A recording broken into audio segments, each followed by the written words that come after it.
gentlemen, the story you are about to... The names have been changed to protect the innocent.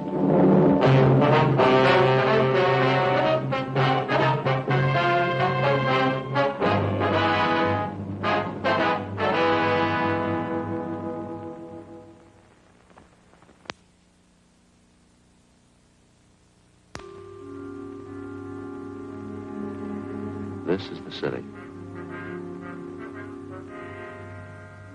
Los Angeles, California. I work here. I'm a cop.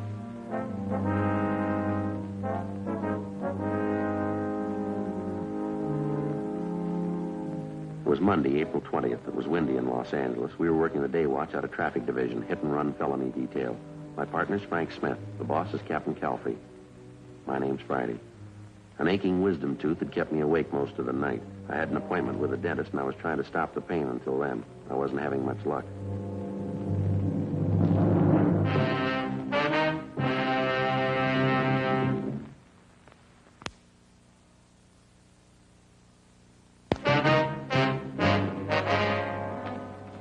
Hi, Joe.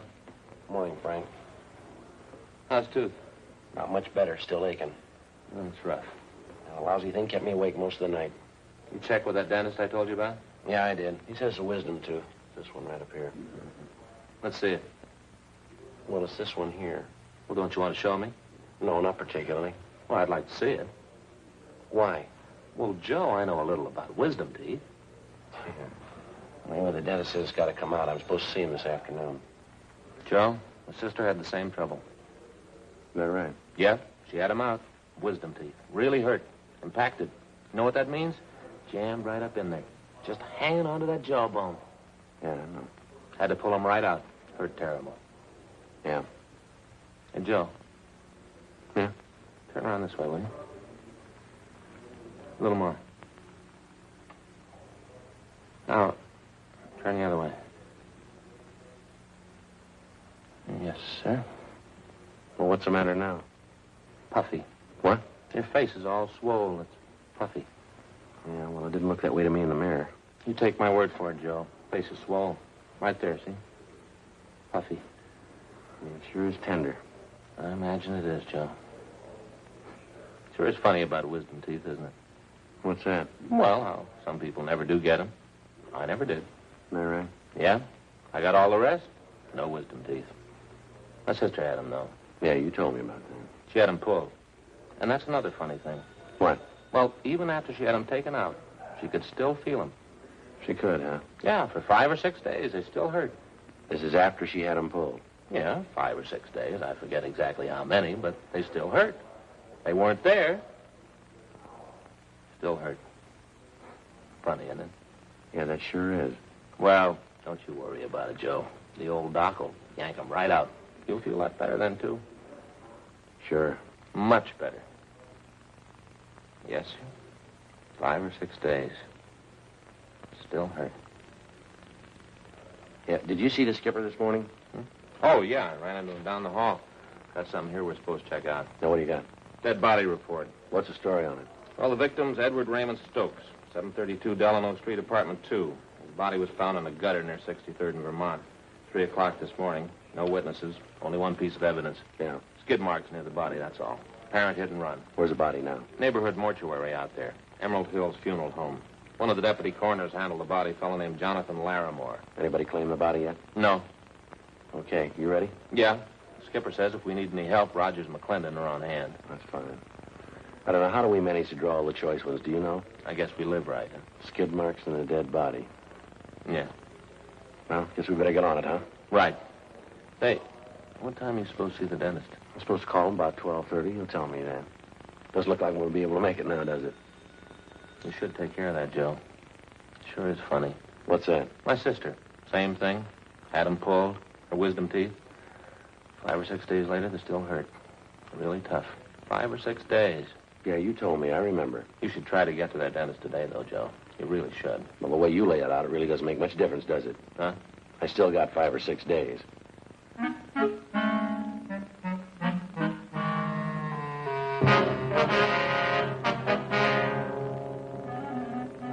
8:33 a.m. Frank and I drove out to 63rd in Vermont and rechecked the spot where the dead body of Edward Stokes had been found. According to the report, the body was found 2 feet west of the easterly curb and 32 feet north of 63rd Street on Vermont.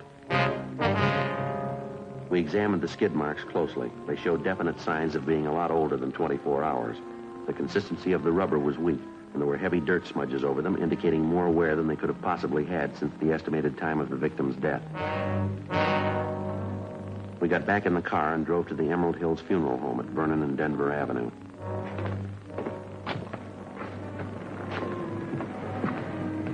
Yeah, it's a nickel an hour. You got one? Used to be pennies. Hey, Joe. Yeah. You ever notice this about funeral homes? What's that? Well, they put awnings over the windows, but they never open the drapes. Yeah. You ever wonder about that? No, not particularly.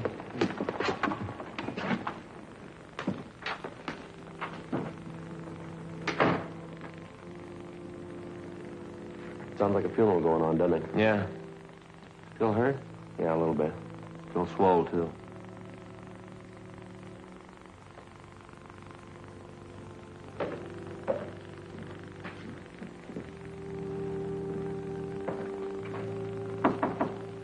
Yes, sir. May I be of service, gentlemen? Police officers. We'd like to talk to a Mr. Larimore. I understand he's a deputy coroner. Yes, I'm Larimore. You came about the hit-and-run victim. Yes, sir, that's right. This is Officer Smith. My name's Friday. We'd like to check the body if we could. Certainly. I understand you moved the body from the scene of the accident here to the mortuary? Yes, that's right. Early this morning. Unusual case. Why do you say it's unusual, Larimore? Well, here. I've got it on the report. You can see for yourself later. Yes, sir. The victim's knee has a single clean cut. Also the wounds on the head. I've never seen any like them in hit-and-run cases I've been called on. You don't think the victim could have been killed by a hit-and-run car, is that it? No, I don't say that. It's possible that it might have been a car. Well, let's say it's not very probable. I see. Has anyone at all inquired about the body, Larimore? No one, no. Funny. Would you excuse me for a moment, please? I have to check down the hall. I'll be right back. Be right back. You can see the body then if you like. Thank you.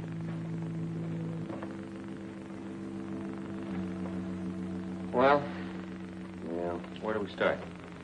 I don't know. Maybe we won't have to. What do you mean? Well, another lead like this, and we'll turn it over to homicide. Officer, there's a young lady outside, Miss Fuller. Yes, sir. She wants to claim the body.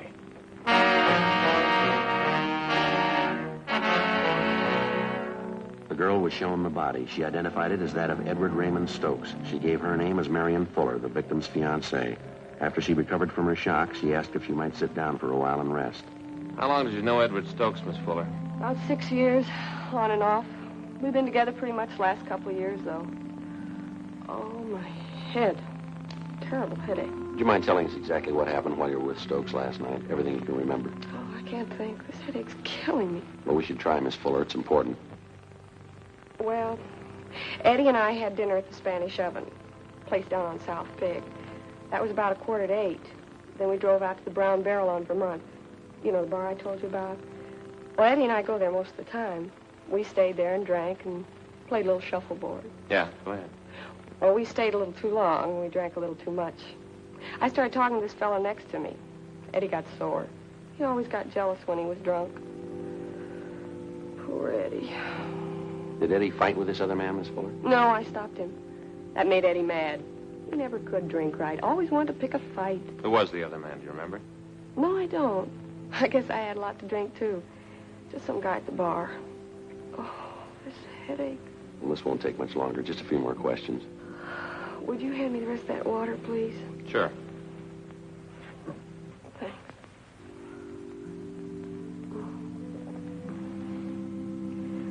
Would one of you have a cigarette, please? Yes, ma'am. Thank you. You're welcome. Here's a match.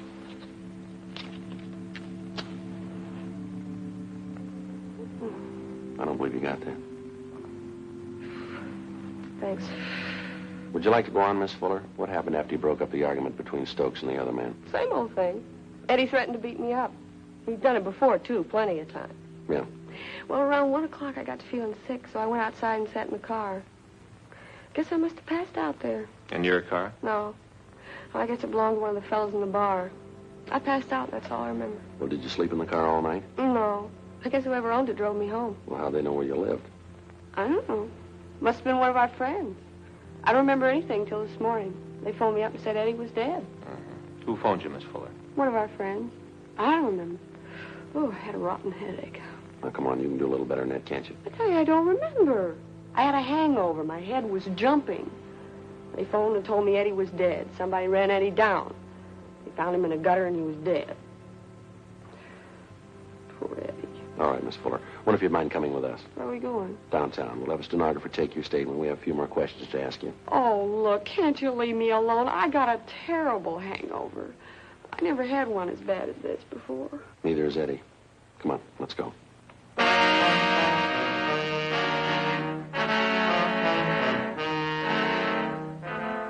On the way back to the office, we stopped at a drugstore, and I picked up a box of aspirin. The wisdom tooth was giving me trouble again. The clerk at the soda fountain fixed something for Marion Fuller's hangover. We continued to question her, but she gave us only one additional piece of information. The victim, Eddie Stokes, had been married before and divorced. His ex-wife lived out in the valley with their 2 children, and on several occasions she came to see Stokes at the Vermont Avenue bar when he failed to make the monthly payments for the support of the children. Each time they had argued bitterly. We had a police stenographer take the Fuller woman's statement, and then she was released. 10:45 a.m. Sergeants Rogers and McClendon were assigned to check out the Vermont Avenue bar where Stokes had last been seen alive. Frank and I drove out to the valley to the home of Catherine Stokes, the victim's former wife. We told her what had happened. I guess I shouldn't be surprised. Excuse me, I can't help it. It looks like it could have been a hit-and-run driver, ma'am. We've been assigned to investigate. Oh, I don't think I'll be able to help much. Eddie and I have been divorced almost 5 years now. I see. The judge said he could visit the kids on weekends. They never came around, though. Eddie never had any feeling for the kids. How many times have you seen your ex-husband in the last 5 years? I'm not sure. About a dozen times, I guess. Well, when did you see him last? Last week, I think it was. Yes, Thursday of last week. He hadn't sent any money for the kids' support for 3 months. I hated to chase after him like that. Always so embarrassing. There wasn't anything else I could do. Where did you meet him, Mrs. Stokes? At that bar he used to hang around. It's over on Vermont. It's called the Brown Barrel or something. He was drinking quite a bit, always drinking. I asked him for the money. We argued as usual. Yes, ma'am. Is there anything I can get you? I think there's a bottle of beer in the icebox. No, thank you, ma'am. Do you happen to know anybody by the name of Marion Fuller? Yes. Eddie mentioned her. She's no good. What does a man see in a woman like her? Do you know anything about her at all? No. Whenever I saw Eddie, he'd mention he was running around with her. I guess he wanted to make me jealous. I only pitied him. Now, can you think of anything at all that might possibly have a bearing on his death? I guess not. Eddie was probably drinking, wandered into the street, and the car hit him. I don't know. Oh, there's the bakery wagon. I've got to get some bread and a few things. Would you excuse me? I think that's about all, don't you, Joe? Yeah, I think so. I'm going to leave you one of our cards, Mrs. Stokes, in case you want to contact us for any reason. Yes, all right. You know, it was so wonderful when we were married, Eddie and I. My folks gave us this house as a wedding present. We got wonderful presents. That's so. We had everything he wanted. A car, nice house, the kids. It was wonderful till he started drinking. Then everything went. His job, everything. It started all of a sudden. I never knew why. Yes, ma'am. How do men get that way? How do they start? I don't know, ma'am. We only see a part of it. Yes? When they finish.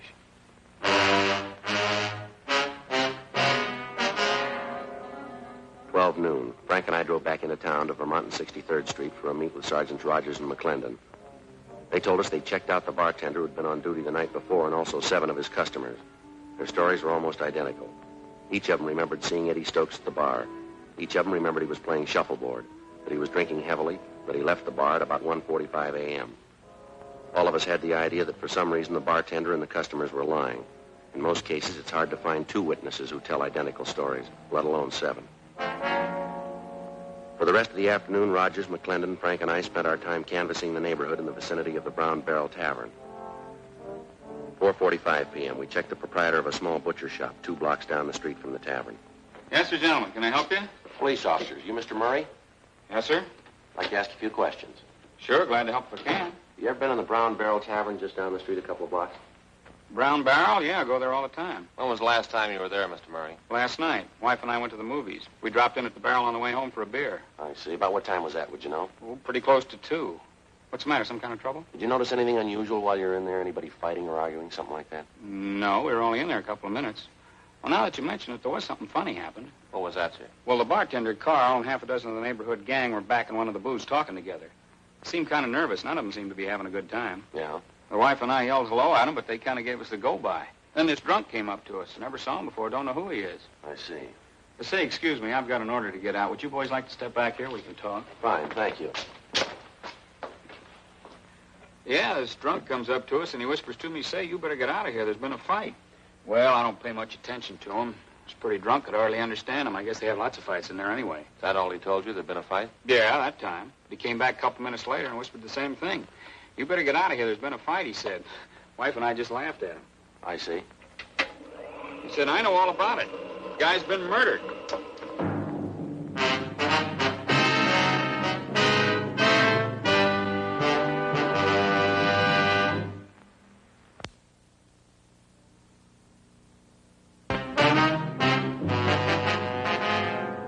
Frank and I went back to homicide to turn the case over to them.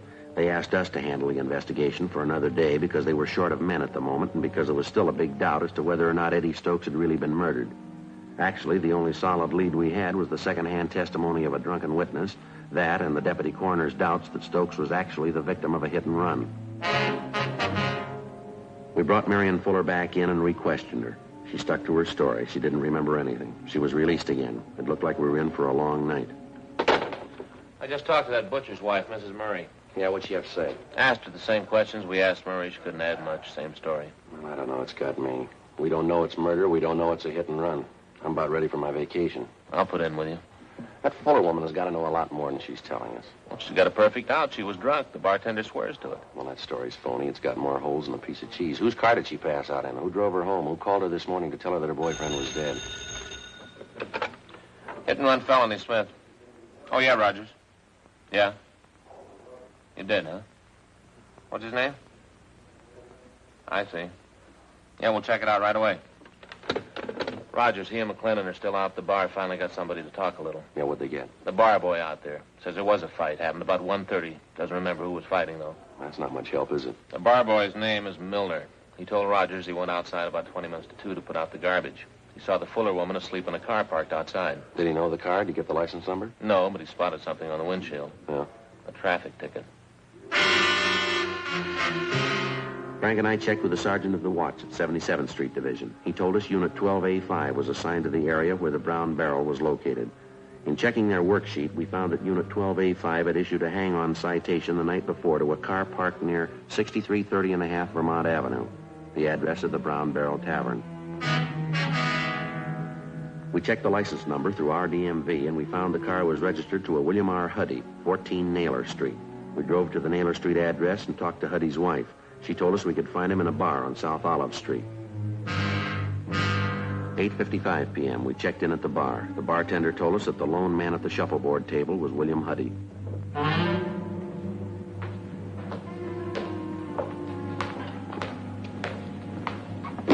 Your name William Huddy? Yeah, that's right. Police officers want to talk to you for a minute. Oh, what about? Like to ask you a few questions. What's the matter? Nothing, we just want to talk to you. Yeah, all right. Were you at the Brown Barrel Tavern out in Vermont last night, Huddy? Yeah, I was. Why? What's the matter? Do you know her, Marion Fuller? Yeah, she hangs around the place. Goes with a guy named Eddie. Did you drive her home last night? Yeah, matter of fact, I did. She passed out in my car. Nice kid, but she drinks a lot. I drove her home. You mind telling us what happened at that bar last night while you were there? Well, it was a pretty funny setup there. I came in about 9 o'clock, started playing shuffleboard with a couple of guys. They said Eddie Stokes was one of them. Yeah. Well, Eddie's not much of a player. He drinks too much, too. Hothead. Got in a beef with the guy at the bar over Marion. Nothing big, though. The guy left after a while. All right, go ahead. Well, that's about all. I left the place around 1:30. Eddie was beefing with some merchant seaman about that time. Real hot beef. Eddie was choosing him. He was giving the guy a bad time. Was the Fuller girl still in the bar at that time? No, but when I went outside, I saw her sleeping in my car. I drove her home, left her off, and then came back to the bar. That's when they told me. Told you what? They said Eddie had a fight with this merchant seaman. They said it'd be better if we kept it quiet. Who told you that? Carl, the bartender. But I got the real story from one of the fellows I was playing shuffleboard with, Leo McCarty. What'd he tell you? Oh, he said when Eddie Stokes left, the merchant seaman followed him out, said he chased Eddie. McCarty went out about 5 minutes later. Yeah. The merchant seaman was gone. Stokes was lying in the gutter down the street. Did McCarty look at him? Yeah, I said Stokes looked pretty bad. Said he looked like he was dead. But I wouldn't believe that if I were you. Why not? McCarty always exaggerates.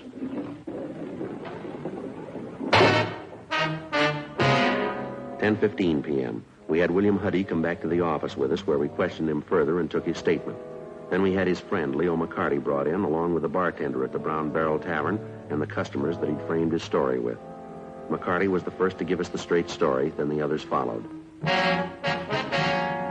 The bartender, Carl Jansen, who also owned the bar, was the last to break. How about it? What do you mean? Now, look, Jansen, you could have given us a straight story the first time. But what about the publicity? Now, how would that look, a murder in my place? Yeah, well, it could work out worse than that, Jansen. You've been withholding evidence. You talked these people into the same deal. I had to protect myself. It would have ruined my bar. The newspapers, all the talk, the scandal. It could wreck my business. I had to keep it quiet. Look, it's not my fault Stokes was killed. I didn't do it. I'm not to blame. No, but you know who is to blame. Now, how about it? Who is he? He works on the ships. He comes in here most of the time when he's in port. What's his name? Henry Baxter. I cash some of his paychecks. Just a minute. Hit and run felony detail Friday. Who? Yeah, he's here. Yeah, just a minute. It's for you, Jansen. Yeah. Yeah, Frida. Oh, just a minute. Sergeant? Yeah. It's my wife. She's at the bar now. She thought you ought to know. What's that? Henry Baxter. Frida says he just came in. I talked to Jansen's wife and told her to delay Baxter as long as possible without arousing his suspicions. 11:25 p.m. Frank and I and Mr. Jansen, along with Rogers and McClendon, drove out to the Brown Barrel Tavern on Vermont. Mrs. Jansen was waiting for us. She told us that Baxter was pretty drunk by that time. She'd been keeping an eye on him, and she said that she knew he was still inside the place.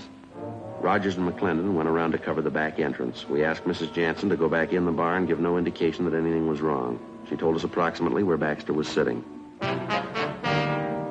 We waited a couple of minutes until we were sure Rogers and McClendon were in position at the back of the bar. Then we went in.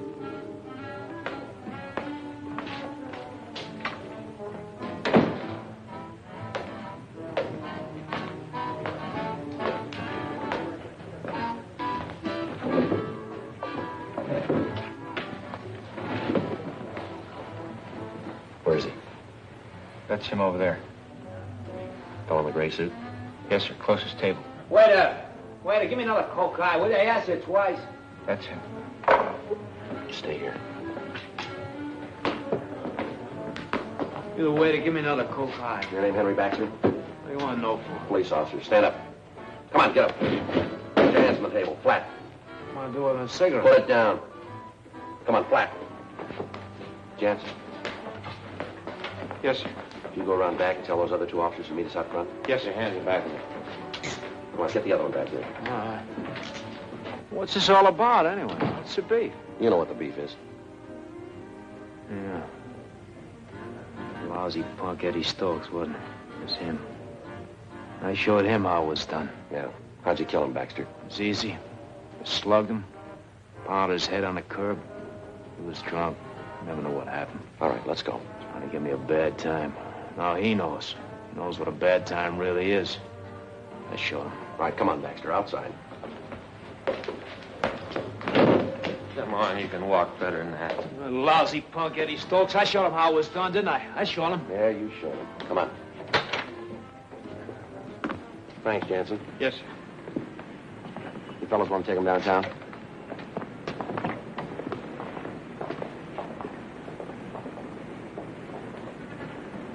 Well, Hey, Joe. yeah.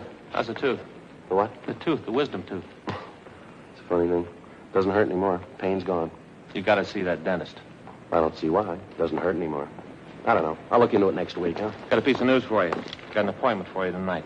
I got a little something for you. You don't know what time it is. You know it's almost midnight. No dentist in the world will work on you at this hour of the night. Mine will.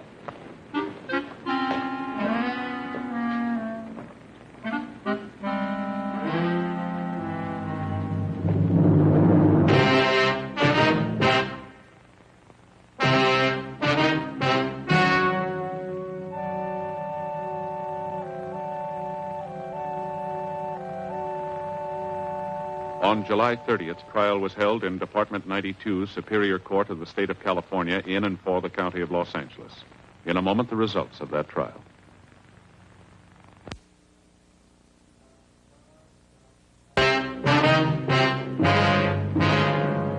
The suspect was tried and convicted of manslaughter, which is punishable by imprisonment in the state penitentiary for a period not to exceed 10 years.